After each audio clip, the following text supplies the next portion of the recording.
So for starters, let's start with our egg. Now one egg you can crack, but the other one, when you crack it, I want you to save the yolk in a separate bowl.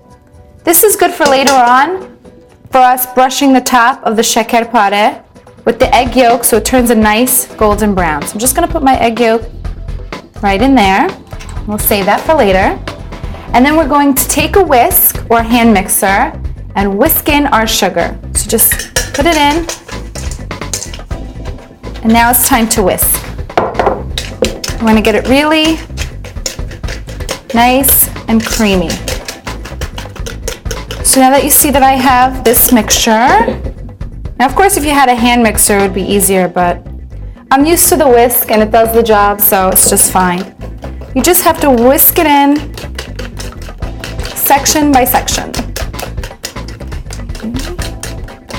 Now I use the flour at the end, but some people use the flour in the mixture. I'm going to show you how we're going to use the flour later on.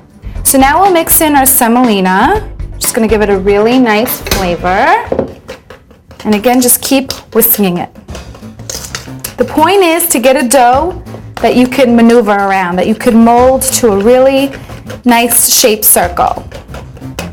So once you got all this whisked in, we're going to put in our salt, which is just 1/4 teaspoon. So now we're going to put in a little flour and then our baking powder. And the reason I put in the flour first is because a trick I've learned is always putting the baking powder on top of the flour spreads it around much more evenly. So just whisk that together. Okay. Now it's time to start using the hands. So just put in the flour and gather it up. See how it's getting softer? All right, so then once you're done with all your flour, and remember to keep eyeballing it. If you see you need more flour throughout, keep adding it. The point is you want to get it to a dough that's easy enough to maneuver and roll into the little ball shapes that we're going to use for our Sekerpare. So now our dough looks good enough that we could start molding it into shape.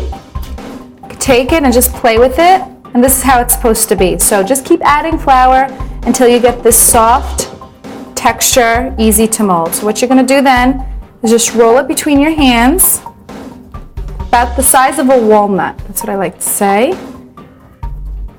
And then you could take it, put it upside down, and place it on your tray. Now don't put these too close together because they're going to rise when they cook and you don't want them to stick close together. So not too far apart, but not right next to each other either. So just roll, and then you could just place it upside down like so. So see how I give it ample space? That's good enough. Now this may make 2 trays. That's okay. Just keep rolling them till all your dough is done. And then you could see how I'm almost done, that there's still a lot of batter left. So you can just use your judgment. This is great for when people are coming over. You can make it in the morning and then it'll get really nice and syrupy by the evening. Perfect time to give to your guests. Now once it's all said and done, we're going to take our hazelnuts. Remember, you can use almonds as well. And take them with the point pointing downward. Go in the middle and just poke a hole. Now you need to poke it pretty good, otherwise they'll pop out when you're cooking. So that's what we have to do. And also, we're going to take that egg yolk that we had from before and brush it over our cookies. That also keeps the hazelnuts from popping out.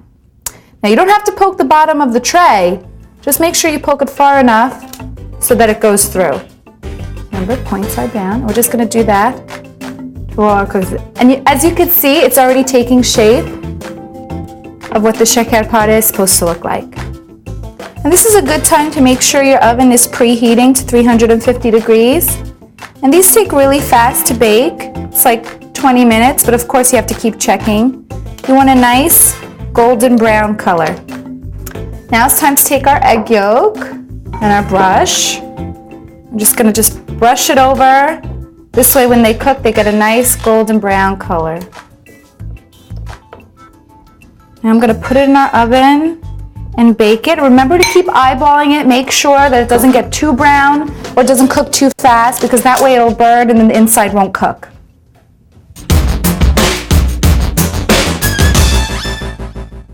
So once you put your Sekerpare in the oven, it's time to make your syrup. This is a very delicious and easy syrup. It goes with many different types of Turkish desserts. What we're going to use right now is a cup and a half of water, a cup and a half of sugar, and just a splash of lemon juice. You don't want it to be too sour. Just mix this all together, bring it to a boil, then let it simmer for 5 minutes, and then your syrup is done. So now that you see that it's come to a rolling boil, we need to turn it off. Just let it settle for a minute while I get our Sekerpare out of the oven. Look, this gorgeous golden brown color. This is your goal. This is exactly what you want to achieve. Not too gold, not too light, just the perfect shiny gold. And it's warm, so it's going to absorb our syrup really nicely. So we're just going to spoon it over like we do with all of our other desserts. Now this is the same way you spoon over, say if you were making a baklava or a revani, many of the syrupy desserts. Now that we waited for it to cool, it's time to serve our delicious Sekerpare. This is the best part, eating. Okay, now this is best served at room temperature.